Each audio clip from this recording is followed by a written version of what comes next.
The blizzard hit without warning. One moment, Lieutenant Commander James Carver could see the ridgeline 300 meters ahead. The next, the world turned white. Horizontal snow slammed into his team with the force of a freight train.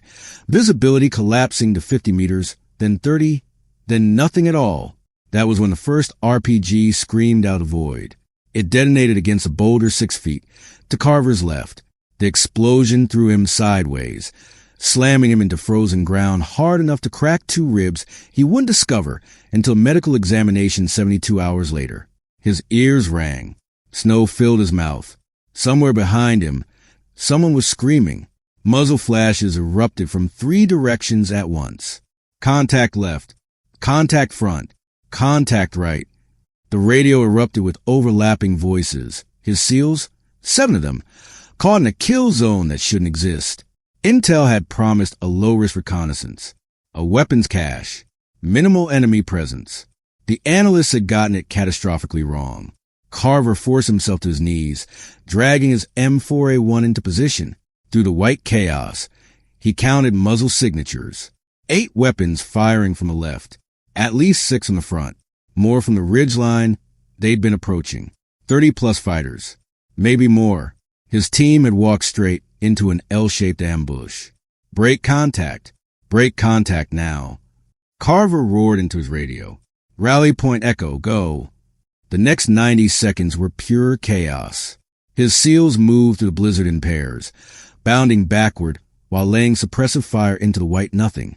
Bullets snapped past Carver's head.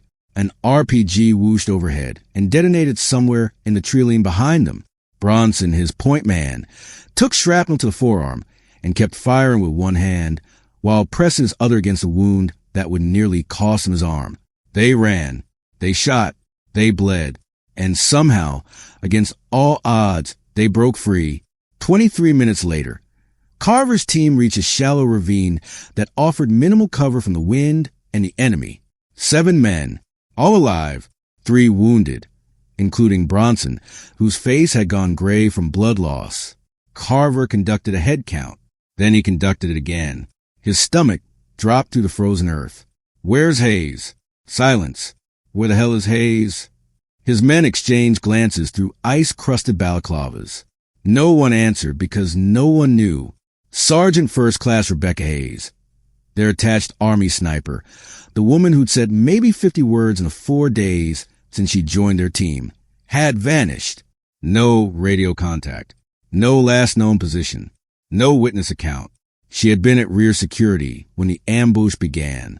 That was the last anyone had seen of her. If that opening hooked you, trust me, this story only gets more intense. Subscribe now for more real stories of courage and hit that notification bell. Now, let me take you back to where it all began, because what happened over the next 48 hours would turn Rebecca Hayes into a legend that SEALs would whisper about for decades. 4 days earlier, Hayes had arrived at Forward Operating Base Chapman in the back of an MRAP, carrying a 72-pound rucksack, like it weighed nothing at all. Carver had read her file. 2 deployments. Sniper certification from the U.S. Army Sniper Course at Fort Moore. Precision marksman specialist with confirmed kills in 6 different provinces. Nothing in those pages explained the woman who stepped off that vehicle. She was small, 5'6", maybe 130 pounds with her gear stripped off. Her face was unremarkable, the kind of face that disappeared in crowds that witnesses would struggle to describe later. Brown hair pulled tight against her skull. Eyes that seemed to look through things rather than at them. Sergeant First Class Hayes reporting for attachment, she'd said. No enthusiasm. No nervousness. The emotional register of someone reading a phone book. Carver had extended his hand. Lieutenant Commander Carver, welcome to the team. Her handshake lasted exactly 1 second. Rules of engagement if we're separated? She'd asked. That was her first question. Not about the mission. Not about the team. Not about extraction protocols or radio frequencies. She wanted to know what happened if she ended up alone. Carver had found it odd at the time. Later, he would realize she'd been planning for that possibility from the moment she arrived. Standard protocol, he'd told her. Make your way to the nearest rally point if possible. If not, evade and signal for extraction. Hayes had nodded once. Then she turned and walked toward the transient quarters without another word. Friendly, isn't she? Chief Petty Officer Martinez had muttered. Carver watched her go. There was something about the way she moved. Economical, deliberate, every step precisely placed, like a predator conserving energy between kills. She's not here to make friends, he'd said. She's here to shoot people. He had no idea how right he was. The mission briefing had taken place in a cramped tactical operations center that smelled of burnt coffee and diesel exhaust. 8 people crowded around a plywood table. Carver, 7 SEALs, and Hayes, who stood in the back corner like she was trying to merge with the wall. Commander Wilson, the FOB's intelligence officer, ran the brief. Gentlemen and Sergeant, he added, glancing at Hayes, your target is a suspected weapons cache located here. He tapped a satellite photograph pinned to the corkboard. Grid reference 37 Sierra. Mike Victor for 72831. Coast Province Mountains, approximately 18 kilometers northeast of our position. The photograph showed a cluster of stone buildings nestled into a narrow valley. Steep ridges on 3 sides. One approach from the southwest. Local human indicates a small arms depot operated by a cell affiliated with a Haqqani network. Estimated enemy presence, 4 to 6 fighters. Security posture is minimal. Weather window is 48 hours before a major storm system moves in. Carver studied the terrain. The valley was tight. One way in, one way out. He didn't like it. Extraction plan, he asked. Primary LZ is here. Wilson pointed to a relatively flat area 3 kilometers southeast of the target. Blackhawk QRF is on standby at Chapman. Call sign Reaper 26. Flight time is 45 minutes. And if the weather closes in? Wilson hesitated. Then you wait out. The storm system is expected to last 72 hours maximum. You'll have supplies for 96. Chief Martinez leaned forward. What's our confidence level on the intel? High. The source has been reliable on 7 previous operations. Hayes spoke for the first time. Her voice was flat, almost mechanical. How many fighters did we encounter on those 7 operations? Wilson blinked. I don't have that data in front of me. 4 to 6 each time? Hayes pressed. Or did the numbers vary? The intelligence officer's face tightened. I'll have to check. Hayes didn't push further. She didn't need to.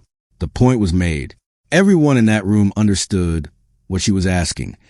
How many times had this source underestimated enemy strength? The answer, as they would discover 4 days later, was every single time. The team inserted by helicopter under cover darkness, fast roping into a clearing 7 kilometers from the target. Hayes was the last one down, moving with a precision that Carver noticed immediately.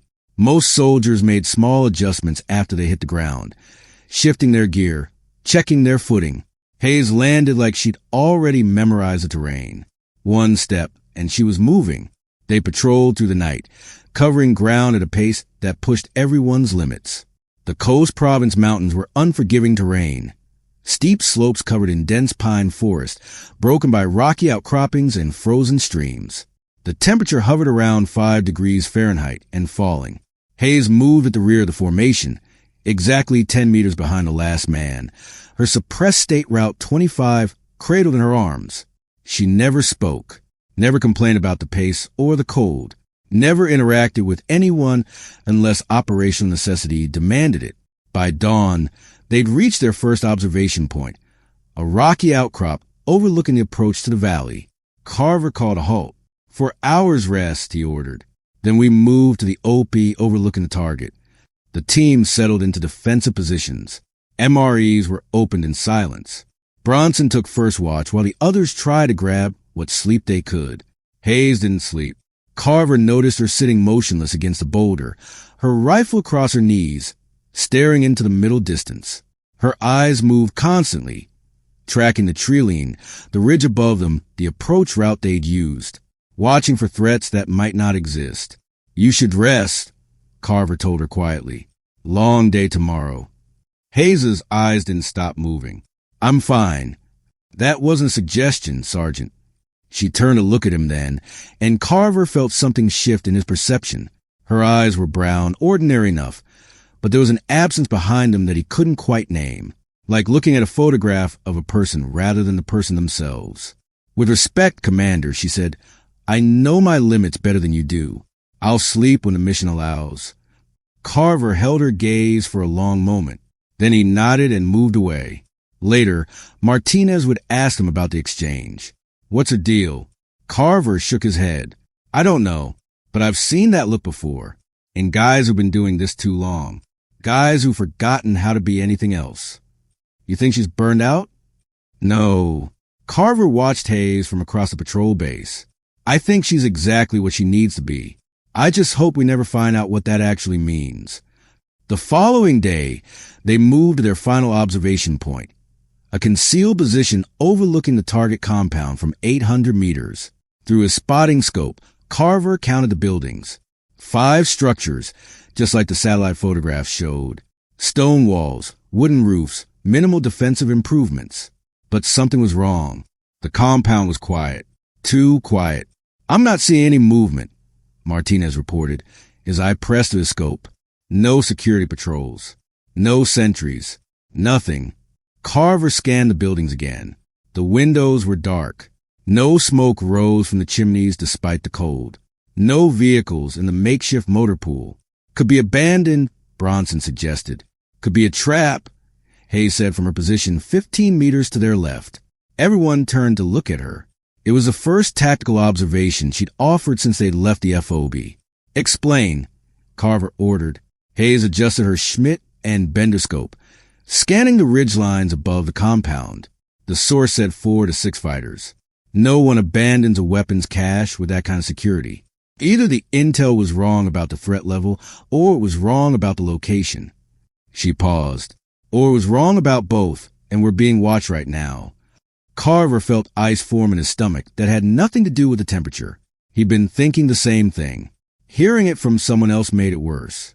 Options, he asked. We abort, Martinez said immediately. Fall back to the extraction point. Call for pickup. Reassess from the FOB. And if the cache is real? Bronson countered. We're talking about weapons that could kill Americans for the next 5 years. We can't just walk away because it feels wrong. I'm not dying over feeling. Martinez shot back. No one's dying. Carver, cut in. We proceed with caution. Modified approach. Hayes, you set up an overwatch position on that ridge to our southeast. You'll have eyes on our approach and the high ground above the compound. Anything moves, you call it. Hayes nodded once. Martinez, you're with me on the breach team. Bronson, you have rear security until Hayes is set. Everyone else, standard assault positions. Carver checked his watch. We move in 2 hours. That gives the sun time to shift and improves our cover. The team began preparations in silence. Weapons checked. Magazines topped off. Night vision devices tested despite the daylight operation. Storms could change visibility in minutes. Hayes gathered her equipment and moved toward the designated overwatch position. Without a word, Carver watched her go, that nagging feeling intensifying with every step she took. Commander, Bronson said quietly, you trust her? I trust her skills. The file says she's one of the best shooters in theater. That's not what I asked. Carver didn't answer immediately. He was still watching Hayes, now a distant figure moving to the trilene like smoke. I trust that she wants to survive. That's enough for now. The approach began at 1,430 hours local time. Carver's team moved in a staggered column, using the terrain for concealment. The compound grew larger in their optics.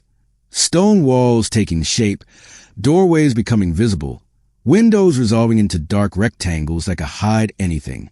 Hayes' voice crackled through Carver's earpiece. Overwatch set. I have eyes on your approach and the eastern ridgeline. No movement. No contacts. Copy. Moving to phase line Alpha. They crossed the first 100 meters without incident. Then 200. The compound loomed ahead, silent as a graveyard. Too silent. At 300 meters, Carver called a halt. Something was screaming in his instincts. The primitive part of his brain that kept humans alive for millennia before technology ever existed. Every rock felt like cover. Every shadow felt like a threat. Hayes, Give me a thermal sweep. A pause.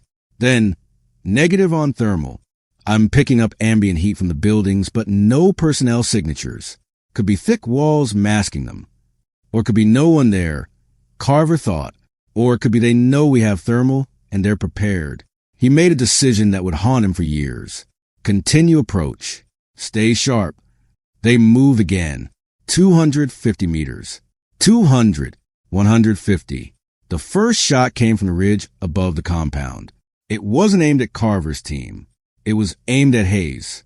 The round snapped past the position, close enough for her to feel the pressure wave.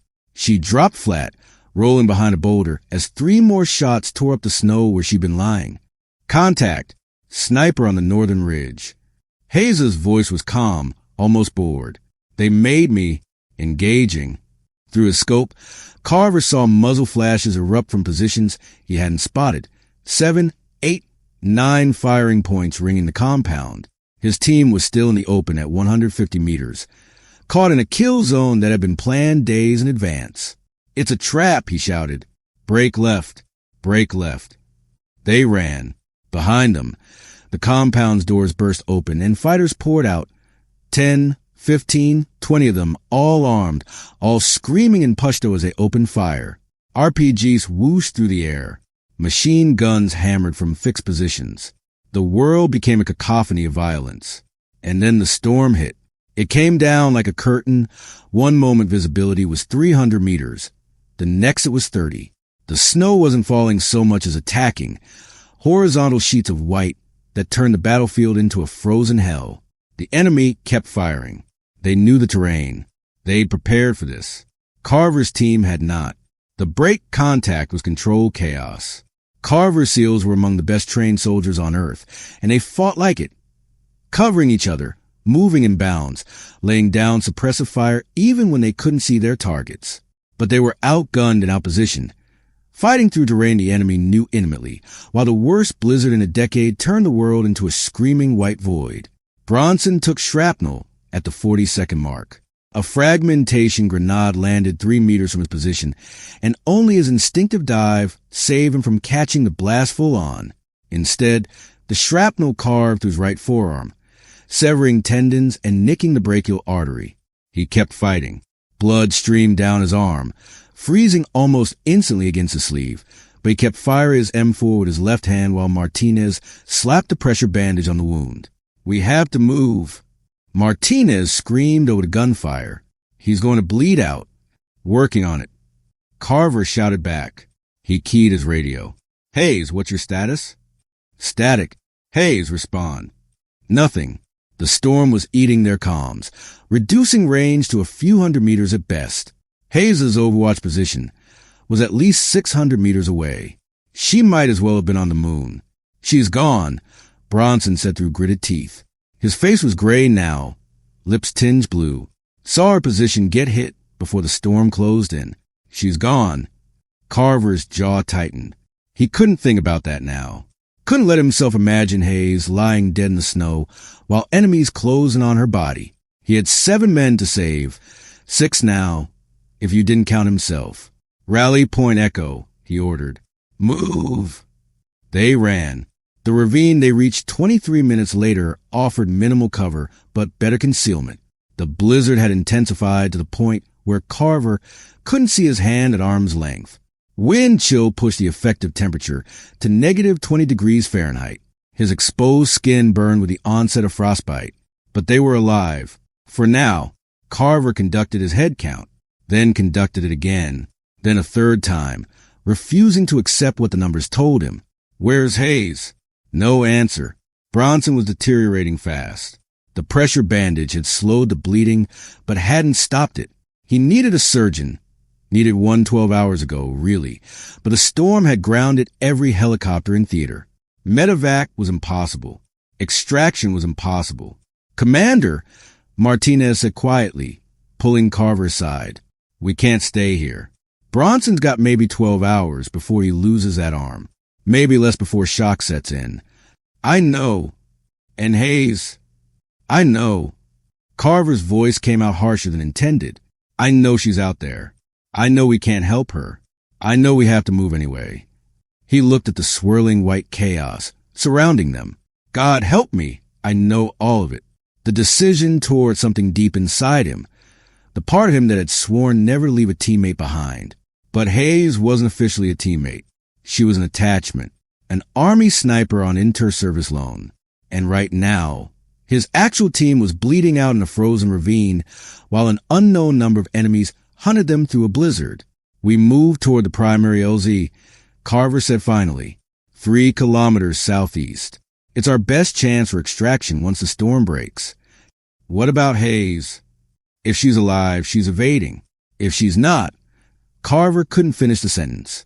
We make her sacrifice count. We get everyone else out. They moved. What Carver didn't know, what none of them knew, was that Rebecca Hayes was very much alive. And she wasn't evading. She was hunting. Hayes had known the ambush was coming approximately 4 seconds before the first shot.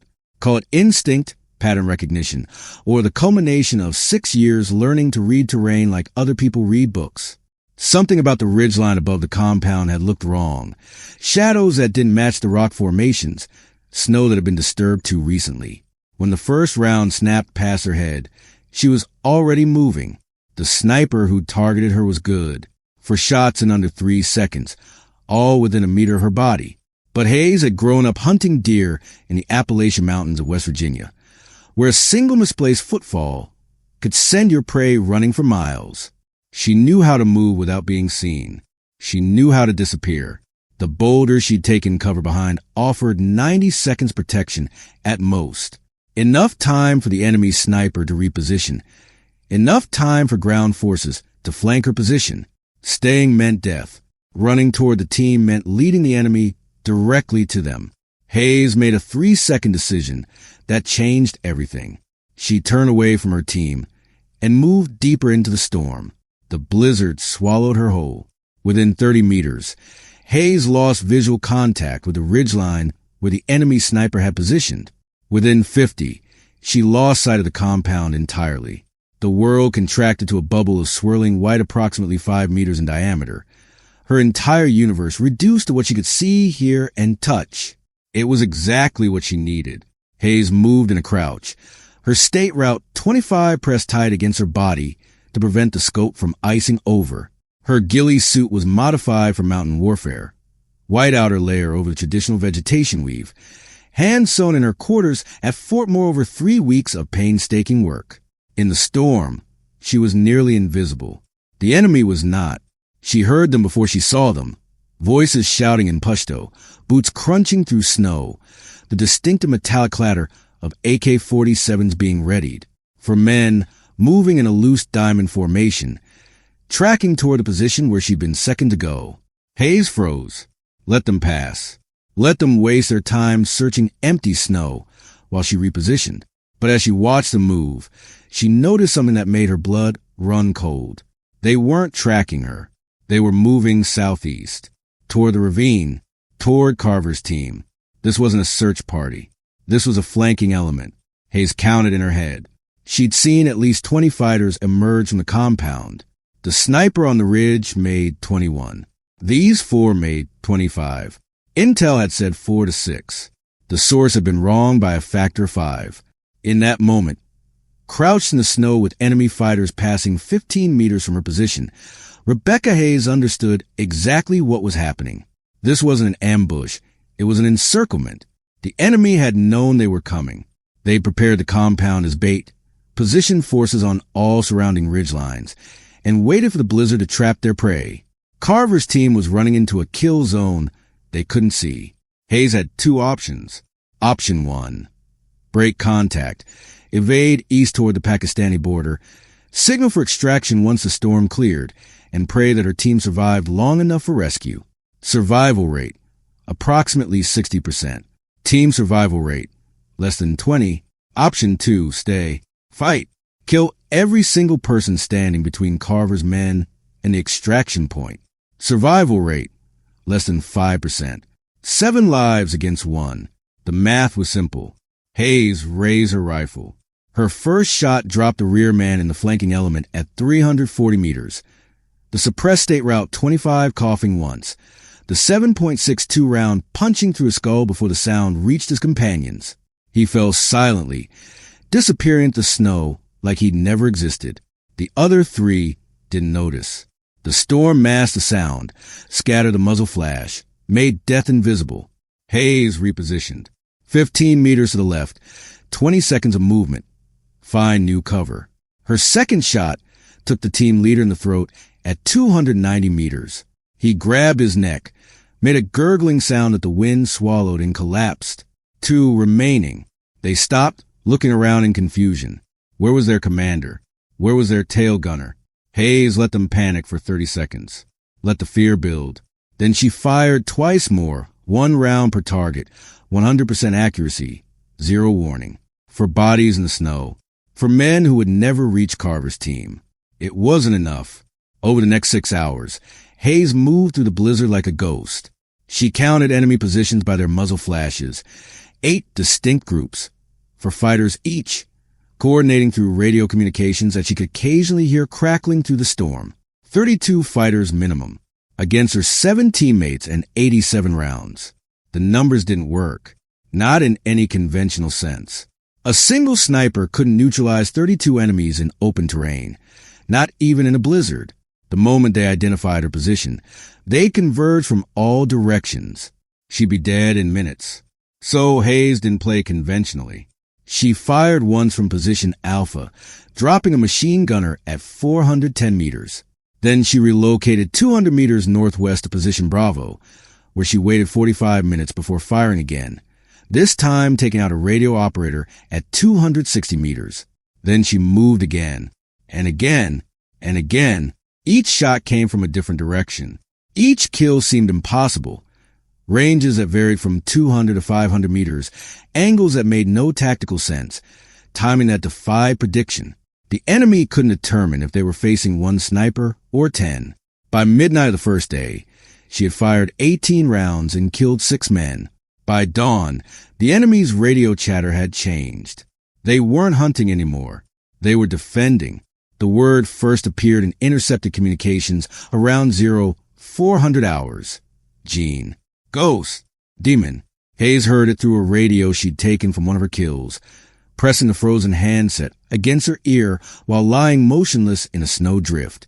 The enemy commander. She didn't know his name yet, but she would learn it was Aziz, was trying to rally his forces. "It's 1 shooter," he shouted in Pashto. "1 woman. We have 30 fighters, and you're afraid of 1 woman." The response came from another unit. "She's everywhere."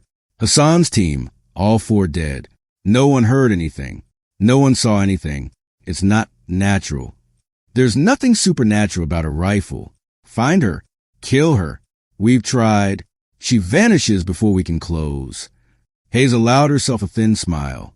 Then she repositioned again, moving 300 meters south over the course of 90 minutes, advancing 5 meters at a time, leaving no footprints by stepping only on exposed rock. The enemy was fighting something they couldn't see, couldn't predict, couldn't understand. And the more they failed to find her, the more their fear would grow. She wasn't just killing them, she was breaking them. The second day was harder. Hayes hadn't slept in 54 hours.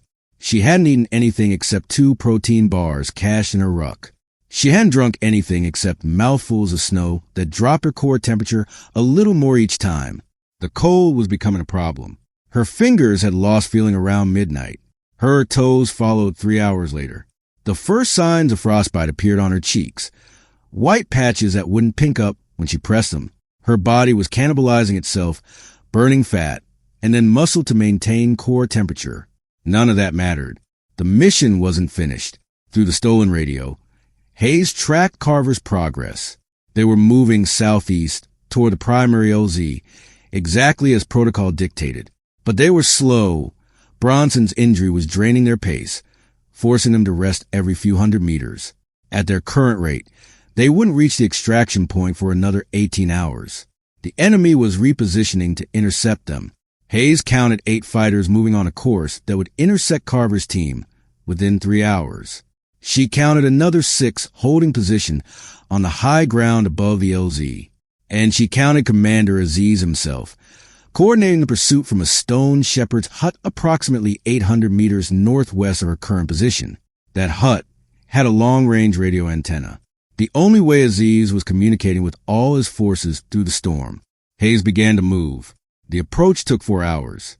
4 hours of crawling through snow drifts, of freezing in place when enemy patrols passed within meters of her position, of breathing so slowly that her exhales wouldn't create visible vapor. By the time she reached a firing position with line of sight to the hut, her body had stopped shivering. That was a bad sign. Shivering was the body's last defense against hypothermia. When it stopped, death wasn't far behind. Hayes raised her rifle. Her hands were shaking, not from cold, but from muscle fatigue and low blood sugar. She forced them steady through pure will. Aziz was visible through a window, gesturing angrily at one of his lieutenants. The glass was thin. The range was 390 meters. She took the shot. The window shattered. Aziz's lieutenant dropped like a marionette with cut strings. Aziz himself dove for cover, screaming orders. Hayes didn't wait to see if she'd been spotted. She was already moving, already repositioning, putting distance between herself and the killing ground before anyone could triangulate her position. But this time, she left something behind. In the snow where she'd been lying, Hayes deliberately pressed her boot into the ground. Size 7, military tread pattern, unmistakable. Then she drew an arrow in the ice pointing southeast, toward the LZ, away from Carver's team. The message was clear. Follow me. She was betting her life that the enemy would take the bait. Commander Aziz stood over the body of his lieutenant, rage and terror warring on his face. In 24 hours, this single shooter had killed 9 of his men, 9 fighters, dead without warning, from positions that seemed impossible.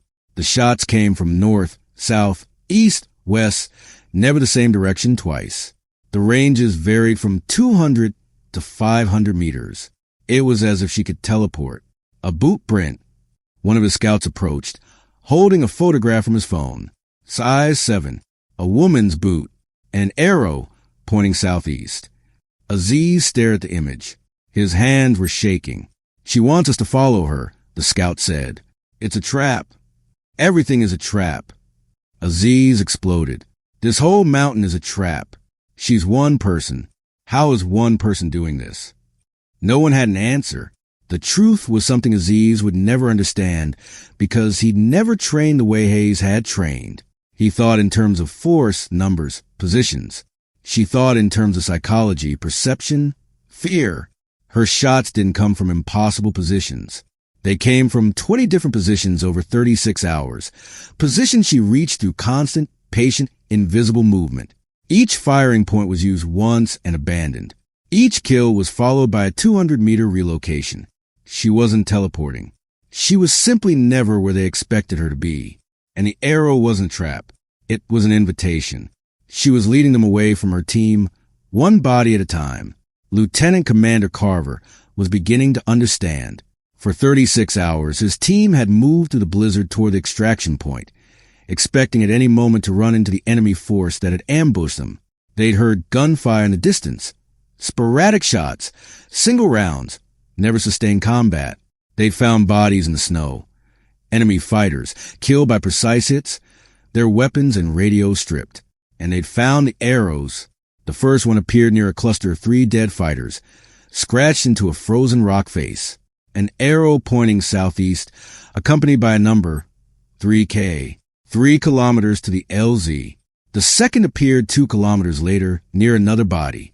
2K. Someone was clearing their path. Someone was fighting their way. It's Hayes, Bronson said through chattering teeth.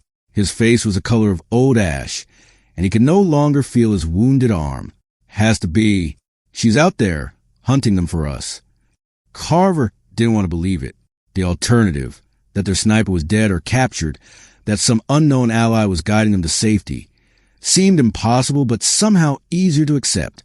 Because if Hayes was really out there, alone, fighting a 30-man force in negative 20-degree conditions, she was sacrificing herself, buying them time with her body heat, her ammunition, her life. We have to help her, Martinez said. Turn back, link up, get her out. No. Everyone stared at Carver. No, he repeated. If Hayes wanted our help, she wouldn't be leaving arrows. She'd be leading us to her position. She's deliberately staying away from us because she knows we'd slow her down. He looked at Bronson, at the arm that was almost certainly gangrenous by now. She knows we can't help her. She's making a choice. And if we turn back, we waste that choice. So we just leave her? We make her sacrifice count. The words tasted like ash in Carver's mouth. We get to the LZ. We get Bronson to a surgeon. We call in every asset we have to find her once the storm breaks. He met Martinez's eyes. That's the play. It's the only play. The team moved on. No one spoke for the next 3 hours. Behind them, scattered across the mountain, 11 bodies marked their trail. Hayes was dying. She knew it with clinical certainty, the way a doctor might diagnose a terminal patient. Her body temperature had dropped below the threshold, where warming was possible without medical intervention. Her fingers were black at the tips, third-degree frostbite that would require amputation if she survived. She was experiencing micro-sleep episodes, her consciousness flickering out for seconds at a time before snapping back. 87 rounds in her loadout, 76 remaining, 11 confirmed kills over 43 hours. She'd identified the 8-fighter intercept team, moving toward Carver's position. They were 4 hours ahead of her team, positioned to ambush them at a narrow pass 1 kilometer from the LZ. If those 8 fighters weren't neutralized, Carver's men would walk into another kill zone. Hayes didn't have 4 hours. She barely had 2, but she had something else. Knowledge of the terrain, accumulated over 43 hours of constant movement. She knew every gully, every ridgeline, every firing position within 3 kilometers of the LZ. She knew which routes offered concealment and which ones were death traps. She knew exactly how long it took to move from point A to point B without being seen. The enemy did not. Hayes began her final approach at 0200 hours, moving along a frozen stream bed that provided cover from aerial observation and windbreak from the blizzard. The stream bed ran parallel to the enemy's position, passing within 200 meters of their ambush site, close enough to engage. Close enough to be killed the moment she fired. She didn't care anymore. The cold had burned through fear hours ago, leaving only the mission. Get them to the LZ, get them home. Everything else was noise. At 0247 hours, she reached her firing position. A shallow depression in the stream bed wall, covered by a deadfall tree and 6 inches of accumulated snow. Through her scope, she could see all 8 fighters, 4 in forward positions along the pass, 4 in reserve 200 meters back, 8 targets, 11 rounds available for this engagement, 3-round margin. Hayes took a breath, let out slowly, felt her heart rate drop to 58 beats per minute. Then she went to work. The first shot dropped the rearmost fighter in the reserve element at 520 meters. The second shot, fired 1.4 seconds later, killed the fighter beside him. The third and fourth came in rapid succession. 2 more targets in the reserve element, both dead before they understood they were under attack. Hayes swung her rifle toward the forward positions. The fighters there had heard the suppressed shots now, were diving for cover, shouting warnings. She had maybe 8 seconds before they pinpointed her muzzle flash. Shot 5, 340 meters, through the shoulder of a fighter who'd made a mistake of seeking cover behind a fallen tree that didn't stop 7.62 rounds. He screamed and went down. Shot 6, 290 meters, center mass on a machine gunner who was trying to bring his PKM to bear on her position. The heavy weapon fell silent. Shot 7, 310 meters. Missed. The target had moved at the last microsecond, diving into a gully that put rock between them. Hayes cursed under her breath and transitioned to the next target. Shot 8, 280 meters. Headshot. The fighter never knew what hit him. 2 targets remaining. Both now knew exactly where she was. One was screaming into a radio, calling for reinforcements. The other was firing his AK-47 on full automatic, rounds snapping through the air above her position. Hayes stayed flat, let the incoming fire pass overhead. The shooter was panicked, not aiming, wasting ammunition on empty air. She waited. The magazine ran dry. The shooter fumbled for a reload. Shot 9, Center chest, 260 meters. He dropped backward, the fresh magazine falling from his lifeless fingers. One target left. The radio operator. Hayes could see him through her scope, cowering behind a boulder, the radio pressed against his ear. He was calling for help, calling for the reinforcements that would arrive in maybe 10 minutes if they pushed hard. 10 minutes was not enough time for Carver's team to clear the pass, not with Bronson slowing them down. Hayes needed that radio destroyed. She took a breath, steadied her aim. The boulder protected most of the target's body, but his right arm, the one holding the radio, was exposed. Shot 10. She took the arm off at the elbow. The radio shattered. The fighter's scream echoed across the mountain. Hayes watched him ride in the snow for 3 seconds.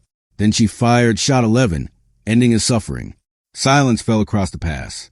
8 fighters dead. 11 rounds expended. 0 survivors. Hayes lay in the snow for a long moment, her breath coming in shallow gasps. Her vision was doubling now, a sign of severe neurological stress, the kind that preceded loss of consciousness. She was done. Her body was done. But her mission wasn't finished. 1 kilometer to the LZ, 1 kilometer of open ground that needed to be cleared. 6 more fighters holding the high ground, waiting for Carver's team. Hayes pushed herself to her feet. The world spun. She grabbed a deadfall tree for support, waiting for the dizziness to pass. Then she started walking. Lieutenant Commander Carver heard the gunfire from approximately 1.2 kilometers away.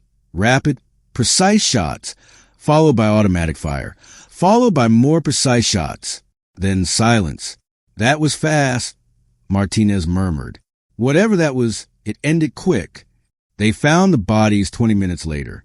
8 fighters, arranged in ambush positions along a narrow pass that Carver's team would have walked straight into. All dead, all killed by single shots to vital areas, and scratched into a rock at the edge of the pass, barely visible in the pre-dawn gloom. Another arrow, 800 meters to the extraction point. Mother of God, Bronson whispered. She cleared the whole pass. Carver stared at the arrow for a long moment. Then he looked up, scanning the ridgelines, searching for any sign of the woman who kept him alive for the past 2 days. Nothing. Just snow and wind and the empty mountains. Move out, Carver ordered. We're almost there. The final 6 fighters died within 15 minutes. Hayes moved through them like a force of nature, engaging from positions they didn't expect, angles they couldn't defend. She was beyond fatigue now, beyond cold, beyond fear. Her body functioned on muscle memory and training alone. The conscious mind had retreated to a small, dark place where it didn't have to feel what was happening to her. 400 meters. Shot 12 caught a designated marksman as he scanned for targets. He never saw her. 350 meters. Shots 13 and 14 dropped a 2-man team that had positioned behind a rock outcropping. Both died within 2 seconds of each other. 290 meters. Shot 15 eliminated a radio operator before he could transmit warning. 200 meters. Shot 16 took a fighter in the throat as he rounded a corner. He fell without a sound. 1 target remaining. Hayes found him at 180 meters, the closest engagement of her 48-hour campaign. He was young, barely more than a boy, really, and he was terrified. His weapon shook in his hands. His eyes darted in every direction, searching for the invisible death that had claimed everyone around him. He saw her. For one frozen moment, they stared at each other through the thinning snow. The blizzard was dying now, visibility extending to 50 meters, then 75, then 100. Hayes's ghillie suit was ice-encrusted, her face blackened with frostbite, her eyes sunk deep in their sockets. She must have looked like a corpse risen from the frozen ground. The boy dropped his weapon, raised his hands. Tears streamed down his face. Hayes held her aim for 3 long seconds. Her finger rested on the trigger, the weight familiar, the decision absolute. Then she lowered her rifle. "Run," she said. Her voice was barely a whisper, damaged by 48 hours of cold air and silence. "Run and don't stop." The boy ran. He disappeared into mountains, heading west, away from the LZ, away from Carver's team. Hayes watched him go. One witness, one survivor to tell the story of the gene who stalked the mountains, who killed without being seen, who could have taken his life but chose to spare it. Fear was a weapon. Mercy could be too. Hayes turned toward the LZ. 800 meters of open ground, now visible in the dying storm. She could see the flat area where the helicopter would land, could see the signal beacon that Carver's team had activated upon arrival. She could see 7 figures huddled together, waiting. They'd made it. Hayes began walking. Lieutenant Commander Carver saw her first.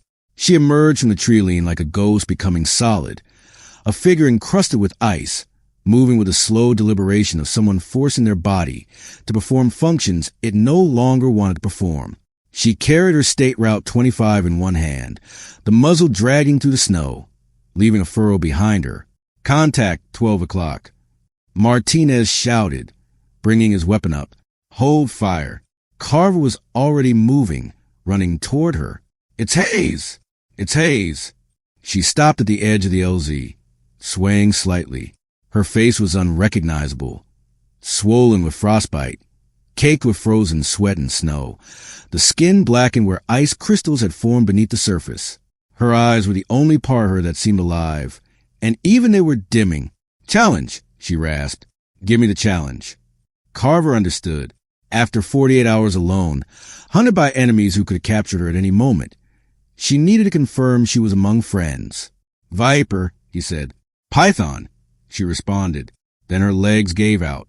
Carver caught her before she hit the ground. Feeling how light she was, 11 pounds lighter than when she'd fast roped into these mountains 4 days ago. Her body was shaking, a fine tremor that spoke of core temperature hovering at the edge of survival. Medic, Carver shouted. Get the medic over here.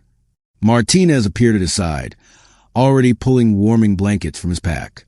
Jesus Christ, Commander, what did she do? Hayes' eyes focused on Carver with visible effort. Bronson, she whispered. His arm.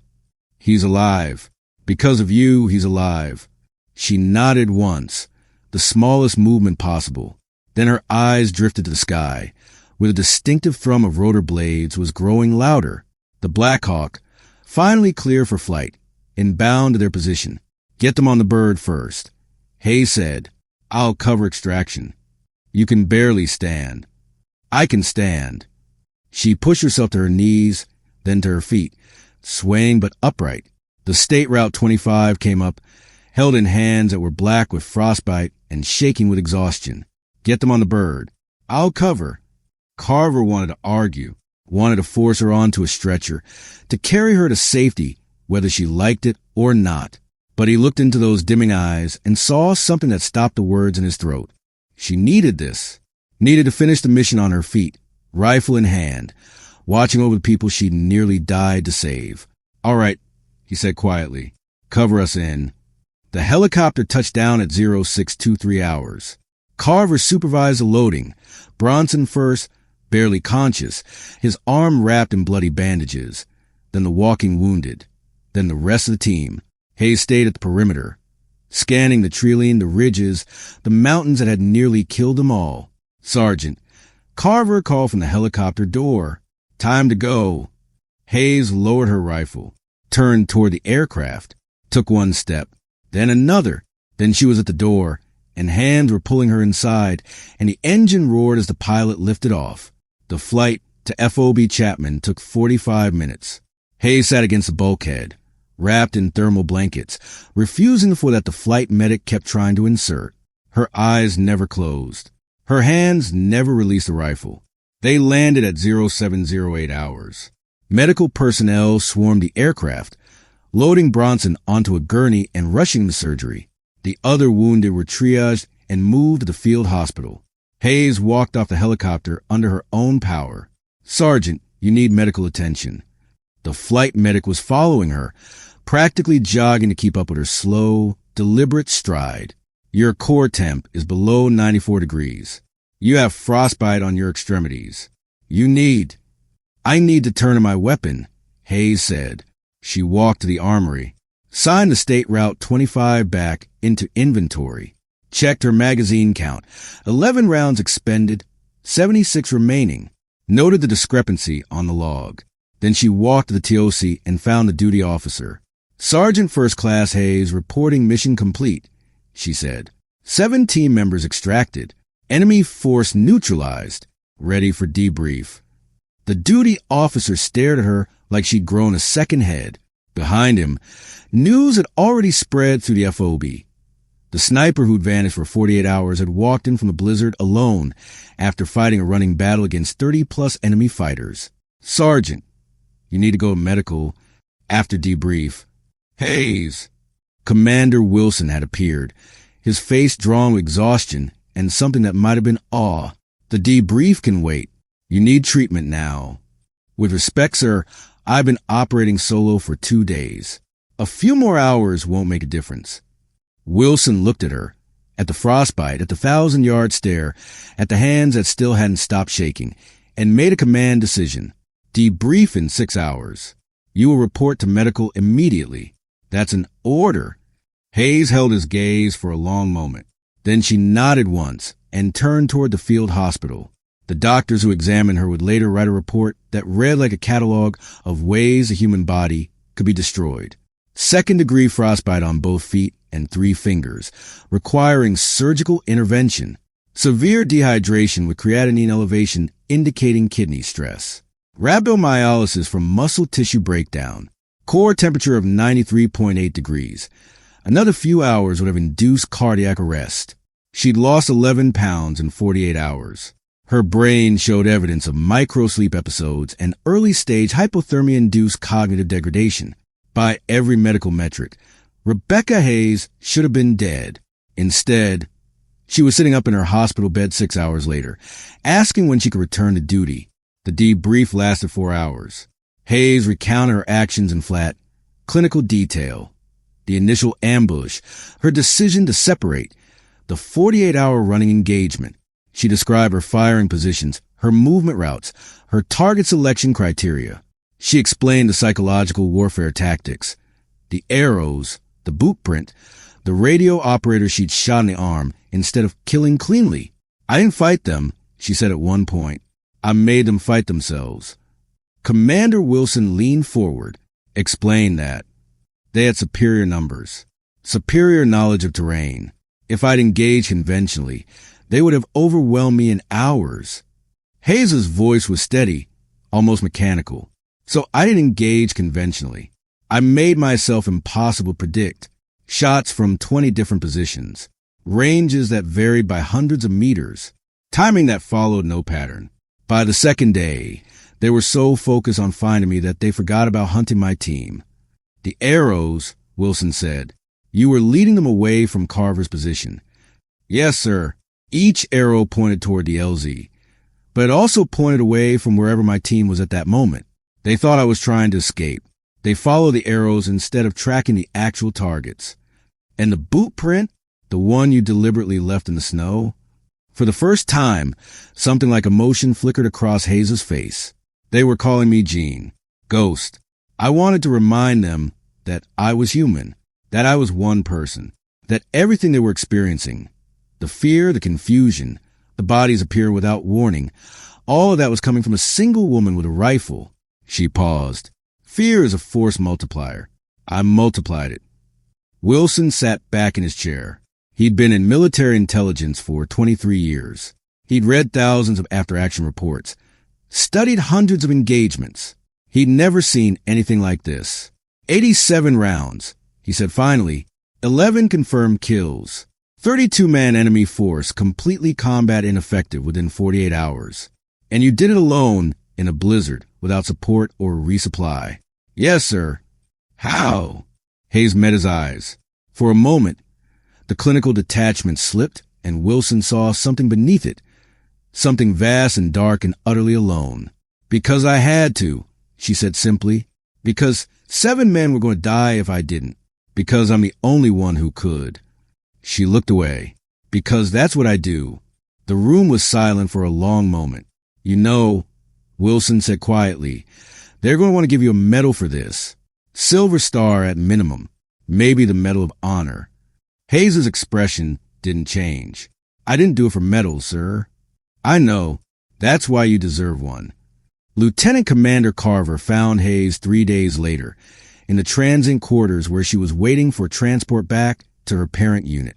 The frostbite damage was still visible, white patches on her cheeks, bandages on her fingers, but she was on her feet, packing her gear. "Bronson's going to keep the arm," Carver said from the doorway. Hayes didn't turn around. "Good. The surgeons say another 2 hours, and they would have had to amputate. You bought him that time. The team bought that time. I just cleared the road." Carver stepped into the room. "Hayes, look at me." She turned. Her face was as unreadable as ever, but something in her eyes had changed. Something had surfaced. The same thing Wilson had glimpsed during the debrief. Pain, maybe, or exhaustion, or the weight of carrying 7 lives for 48 hours. "Why?" Carver asked. "Why did you do it? You read my file. You know what I am. I know what the file says. I want to know what you say." Hayes was silent for a long moment. When she spoke, her voice was barely above a whisper. "When I was 19, my first deployment, my spotter got killed because I missed a shot. 270 meters, clear conditions, easy target. I missed because I hesitated, because I was scared." She looked past Carver, at something only she could see. "I swore I would never hesitate again. Never let fear make my decisions. If there was something I could do, anything I could do, to save the people next to me, I would do it, no matter the cost." That's not an answer. That's a justification. Hayes's eyes snapped back to his. For the first time, Carver saw the person beneath the soldier, the woman who'd been 19 once, who'd lost someone, who built walls so high and so thick that nothing could get through. "You want the real answer?" she said. "I did it because I've forgotten how to be anything else. I did it because when I saw that third element moving on your escape route, I did the math in my head. 7 lives against 1, and the math was simple. I did it because out there alone in the snow, killing people trying to kill you, that's the only place I make sense." Her voice cracked on the last word. She turned away before Carver could see her expression. "I'm not a hero, Commander. I'm a weapon, a very effective weapon. That's all I know how to be anymore." Carver stood in silence. Outside, a Humvee pulled up. Hayes' transport to the airfield. "You're wrong," he said finally. Hayes picked up her ruck, turned toward the door. "You're wrong," Carver repeated. "And someday, I hope you figure out why." Hayes paused at the threshold. For a moment, her shoulders dropped. Just slightly. Just enough to suggest the weight she carried might be heavier than anything in her pack. "Take care of your team, Commander," she said without turning around. "They're good men." Then she walked out into the Afghan sunlight, climbed into the waiting Humvee, and was gone. Carver stood in the empty doorway for a long time afterward, watching the dust settle on the road. In his pocket, his fingers touched a photograph, a boot print in the snow, size 7 military tread, with a scratched arrow pointing toward impossible survival. He would carry that photograph for the rest of his career, not as a memory of a person, but as a standard, a reminder of what one human being could do when failure was an option. Sergeant First Class Rebecca Hayes had vanished for 48 hours in a blizzard. She had killed 11 enemies, destroyed their communications, and broken their will to fight.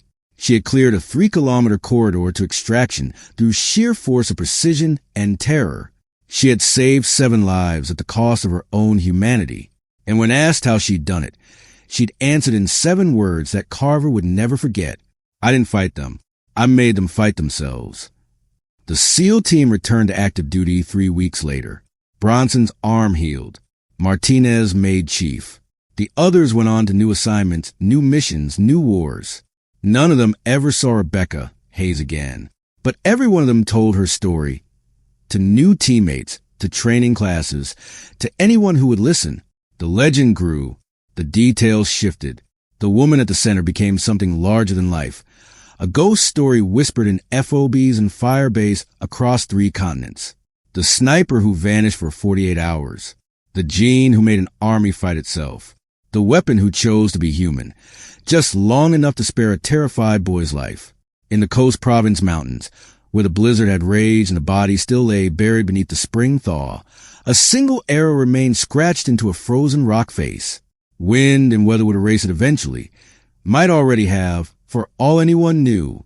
But the story it represented would never fade. Some soldiers fight for medals.